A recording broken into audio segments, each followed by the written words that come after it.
皆さんこんにちは、朝日です。世界を旅しながら現地に住む日本人に会い、その人がなぜそこに住むことになったのか、その人の人生や価値観を聞く企画です。今回はモーリタニアにいまして、ここモーリタニアで政府開発援助アドバイザーとして出向されている白井武道さんに話を伺います。よろしくお願いします。はい、よろしくお願いします。白井です。よろしくお願いします。お願いします。合ってますか？今のところ。そうですね。ODA アドバイザー。ODA アドバイザー。はい、ODA オフィシャル。そうですね。デベロップメントアシスタンスの頭文字、ODA。そうですね。日本人がモーリタニアに全然住んでないということで、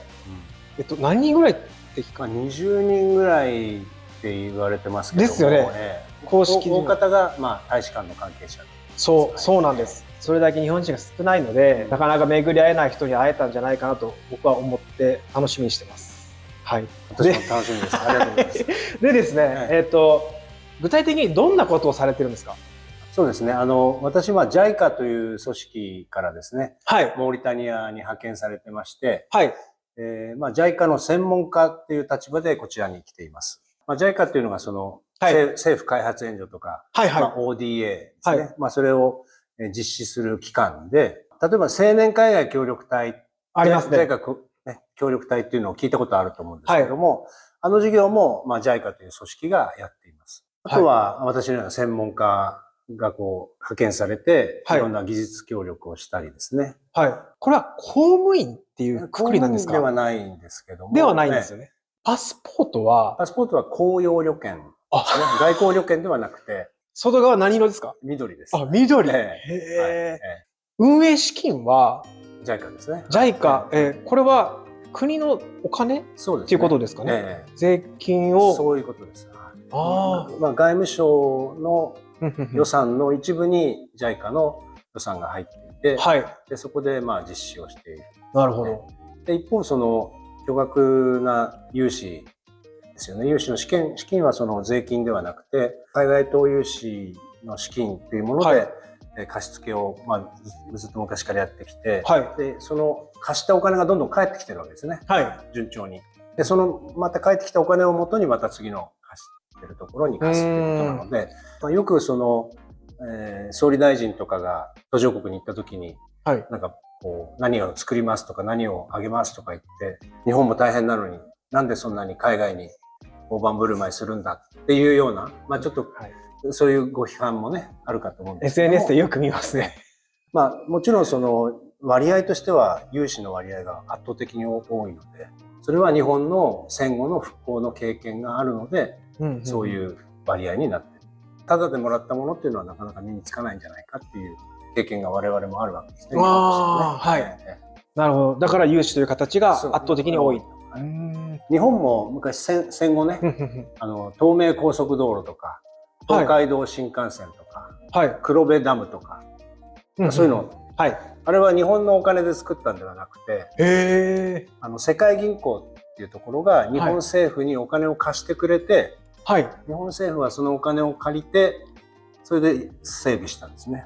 戦後の復興のために、東京オリンピックの前のね、東京オリンピックのために整備しなきゃいけないということで、戦後復興もありますしね。でそれのお金を返し終わったのが1990年代なんですね。で日本はや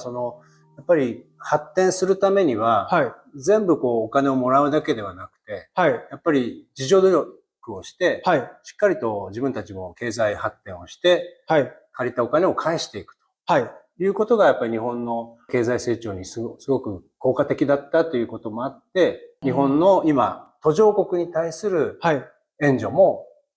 技術協力や資金の提供だけじゃなくて、やはり資金を貸して借りた政府が経済発展をして日本にお金を返してくれるように、いろんな日本の援助が円滑に進むように支援するのが私の役割なんですね。モーリタニアってタコのイメージがある人、日本だったらやっぱりラベルに産地書いてあると思うんですけど、もともとあれはなんか日本人がモーリタニアでタコが取れるように手助けしたそうですねとかって見たんですけど、1978年ですか、もう相当前ですけども、やはり同じように JICA の専門家で水産の方がいらっしゃって、もともとは遊牧民の土地柄なので、漁民はいないんですけど。漁業に関してはあまり知識がない、技術がない。はい。で、まあ資源はたくさんあったのにもったいないなと思っていたときに、タコがなんかフルタイヤにいたのを見つけて、これはもうタコ壺を投入したら取れるんじゃないかということで、それが見事当たって、まあ村も非常に発展して、それから日本の協力のメインっていうのは水産協力っていうのが多かったですね。なるほどです。最近なんかね、その中村正明さんという方ですけども、NHK の番組にも取り上げられたりとかして、結構今、モーリタニアって言えばタコなんですけども、まあタコだけじゃないんですけど、タコだけじゃない。なんかさ、油田が発見されたとか、そうですね。ありますね。ガス田がですね。ガス田か。はい。あとは、まあ、もともとずっと鉄鉱石であるとか、金とか、鉱物資源に非常に恵まれた国なんですよね。なるほど。じゃあ、その中村さんの後輩というポジションですか？後輩というか、まあ、分野は違いますけども。分野が違う。JICA の専門家という意味では、同僚大先輩。大先輩。なるほど。じゃあ、白井さんの生い立ちを聞きたいなと思ってまして、生まれは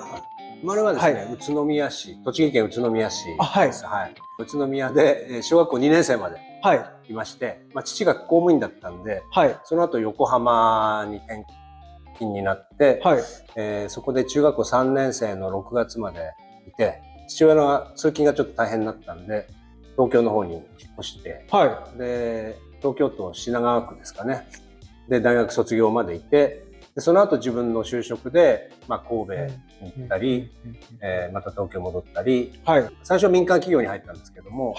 7年ほど勤めた後に、その今 JICA ですね。JICA の職員になってですね。青年海外協力隊ではない。まあ JICA の職員として、20年ほど JICA 勤めて、その時に2004年から2008年に隣の国のセネガルの事務所にも駐在をしていて、中西部アフリカの地域支援事務所長っていうのをやってました。で、その時にまあモーリタニアにも何回か。なるほどですね。白井さんが初めて海外に行ったのはいつですか？それはですね、大学4年生の卒業をする時に、まあ当時ですね、1986年なんですけども、その数年ぐらい前から卒業旅行っていうのがちょっとブームになってて、で、その時にですね、私は当時まだソ連だったんですけども、ソ連に行ったんですね。モスクワまで飛行機でアエロフロートで行くっていうことにして、アエロフロートで成田からモスクワ、モスクワに2泊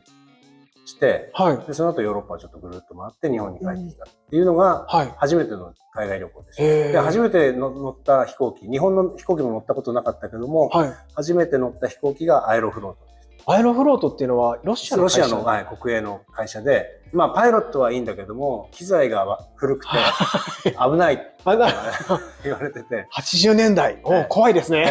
結構怖かったですね。そこからですね、こうやって海外で仕事をされてる、そのいきさつっていうのが気になるんですけども、まあ旅行終わって大学卒業から日本で就職されてますよね。高校生の時だったのかな、父親がですね、JICA のちっちゃい4つ折りぐらいのパンフレットを僕にくれたことがあって、高校生の時に、まあそれはその時はその時で、まあ、こんなのもあるんだぐらいに思ってたんですけど、あとは大学中にまあ青年海外協力隊っていうのも興味があったんだけども、まあ、自分は文系の人間だし、そのいわゆる技術的なものを何も持ってないので、なかなか難しいなと思って、まあそれもちょっと違うなっていうことで、普通に就職をしたんですけども、就職して仕事も順調だったんだけども、何か物足りなさを感じていたんですね。でそれが1992年でリオデジャネイロで地球サミットっていうのがあって、まあ持続可能な社会とかそういうのが非常にマスコミでも世間でも言われていて、新聞にもすごくいろんなそういう開発途上国の問題の記事がいっぱい出てて、で、その高校の時にもらったパンフレットであるとか、青年海外協力隊のことを思い出して、このまままあ会社勤めをしていくのでいいのか、なんか違うことをやりたかったんじゃなかったかなっていうのを、まあ思い出させてくれたんですね。そういった雰囲気がね、リオの地球サミットの前の年に。でそうこうしているうちに新聞にですね、JICA の中途採用の求人が出てたんですよ。はい。で、それまでは例えば NGO であるとか、はい。そういったものでもいいかなと思ってたんですけども、なかなか生活の面とかを考えると、はい。NGO はなかなか厳しいということも聞いていたので、で、迷っているうちにそういった求人が出て、はい、それに応募してみて、はい、なんとかはい、採用してもらった。その JICA に転職されたのは何歳の時ですか？それがですね、ちょうど30歳ぐらいですかね。1993年の1月1日から、はい、2012年の12月末まで20年間勤めたんですけども、はい、そうですね、93だからちょうど30歳ですね。はい、トータル20年間。はい、JICA、そのうち海外での行き先は結構多いですか？そうですね。どれぐらいありますか？はい、出張だと50カ国ぐらい、40か、そうですね、40カ国ぐらいは行ってると思います。駐在となると、年単位だと思うんですけども、それが先ほどおっしゃったセネガル。もう一つはですね、1994年から97年までフランスっていうところにいたんですね。はい。フランスの JICA。はい。ね、そうですね。で、それは、その頃はまだアフリカは、ケニアとかガーナとか、英語圏の国には割と事務所があったんですけども、フランス語圏、西アフリカには事務所がほとんどなくて、事務所としてはセネガルぐらいしかなかった。フランス事務所が割とその辺、ないところをカバーしてたんですよね。じゃあ、その時はフランス国内にいらっしゃったんですか？そうですね、パリにいました。パリは、じゃあそこを拠点に西アフリカに出張行ったりっていうのがありきで、初めて西アフリカに駐在された時、セネガルだったんですかね。カルチャーショックとかなかったんですかね？ですね、とにかく自然環境の厳しさが、想像はしてましたけども、ここまで大変な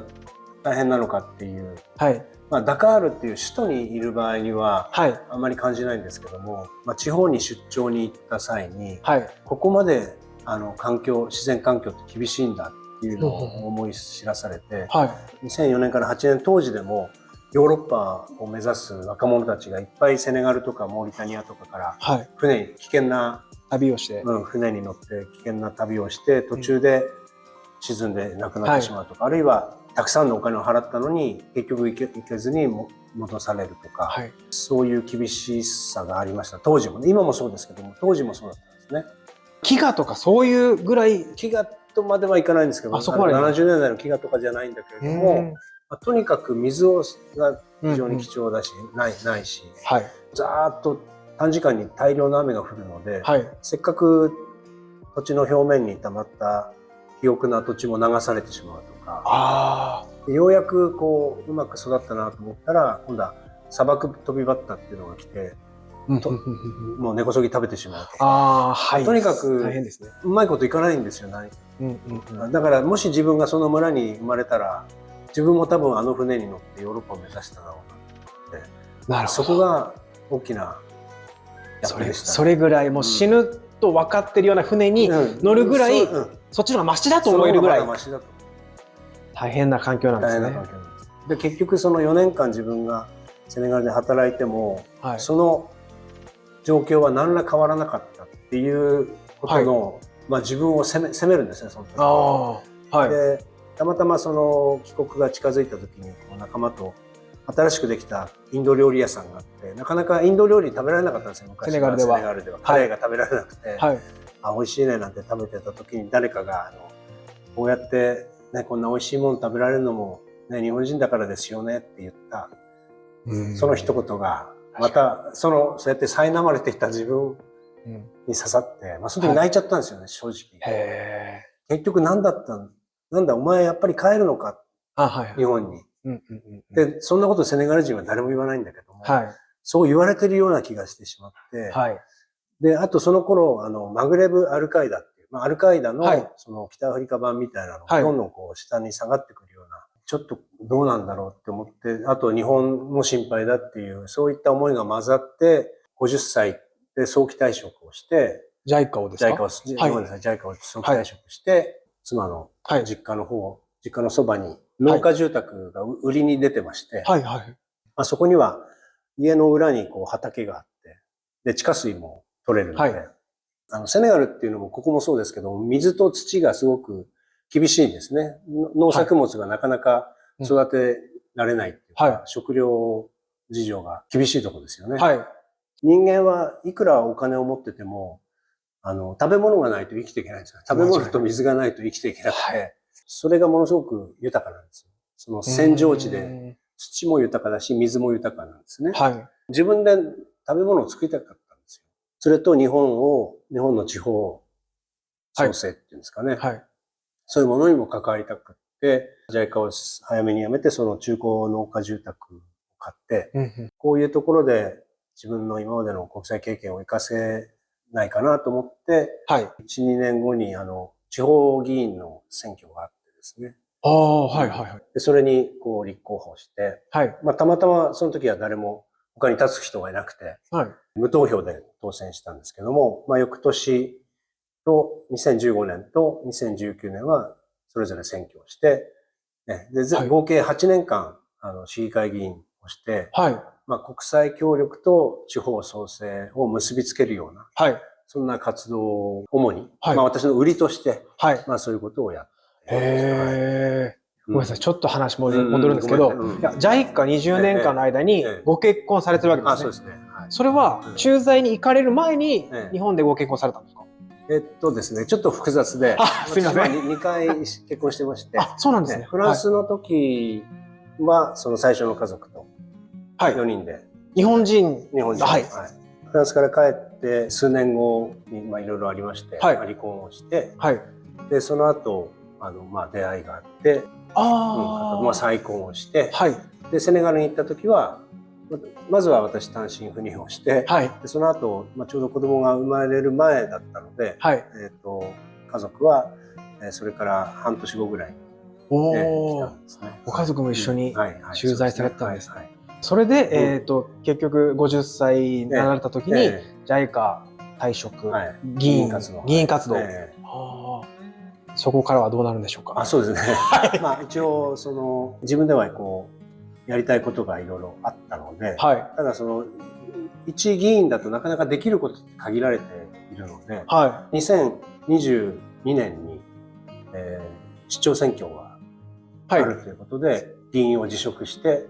市長選挙に臨んだんですね。あえなく、残念ながら、落選したんですけども、32年ぶりの選挙だったんですよ、実はその市では。32年間市長が変わってないってことですか？市長は変わってるんですけども、その前の時も無投票だったし、現職の方が今7期目なんですけども、その間ずっと選挙はなかったということで。他の立候補者がいないってことですかね。なるほど。で今回ももし私が出なかったらまた無投票だったので、なかなか無投票っていうことは本当にそれでいいのかっていうのもあるので、かなり思い切った決断ではありましたけども、2022年の8月に市長選、一応59対41だったので、次もっと思ってたんですけども、いろんな地方政治の中では難しい部分もあったりして、で、子供もね3人いてですね、これからちょうど大学生、高校生、中学生でもあって、もう冒険はできないと、自分として。家族をね、路頭に迷わせるような冒険はもうちょっとできないなっていうところがあって、選挙って何が起こるかわからないので、必ず当選しますよっていうことが誰もできませんので、そうなるとやはりもう自分のわがままだけでは生きていけませんので、それでじゃあ何ができるって言った時に、やはり国際協力じゃないのかなっていうことで、JICA のいろんな専門家であるとか、そういう募集があるんですね。そういうサイトがありまして、で、いろいろ検索をしている中にモーリタニアっていう案件があって、ここであれば私のセネガルでの経験とか、そういったものも活かせるかなと思って応募をして、で、書類選考があって、面接があって、で、内定をいただいて、で、8月にこちらを赴任したんですね。そのストーリーで言うと、60歳で就職をしたっていう感じですか？そうですね。もう、その時はそうですね。60もう1だったのかな。61歳で面接、応募シートから始まる就職活動。そうですね。すごいですね。いやいや。モーリタニアに来られて、今が半年ぐらいですかね。間もなく8ヶ月ですね。間もなく8ヶ月。奥様は日本にいらっしゃるんですね。じゃあ単身赴任という形で。これは任期はあるんですか？一応2年の任期で。2年があるんですね。それ以上、延長するっていうこともあるかもしれないです。じゃあちょっと最後の方のテーマに行きます。今後の夢や目標はありますか？今後の夢や目標ですか？やっぱり今私このモーリタニアで仕事してるので、ここでの日本の協力がですね、他の周辺国に比べると、人口とかを加味しても、少ない気がしているので、協力、日本からの協力がですね、そこを質の高い協力を増やしたいっていうのが、自分の今仕事としてはそれを目標にやってますけども。なるほどです。あと現状は1年半くらいでモーリタニアの任期、その後はまた次の任期に行かれるんですか？それはまた自分で応募して採用されれば、じゃあ次の任務地もできればアフリカ。もちろんアフリカですよね。なるほど。途中でおっしゃってたセネガルに駐在して4年間協力活動したんだけど、自分の理想には全然達せなかったっていうところが印象的ですね。だけど誰もやらないわけにもいかないというか、誰かが助けてあげないと変わらないっていうところですよね。なかなか難しいというか。あとODA だけでは当然発展はしないので、どれだけ日本に限らず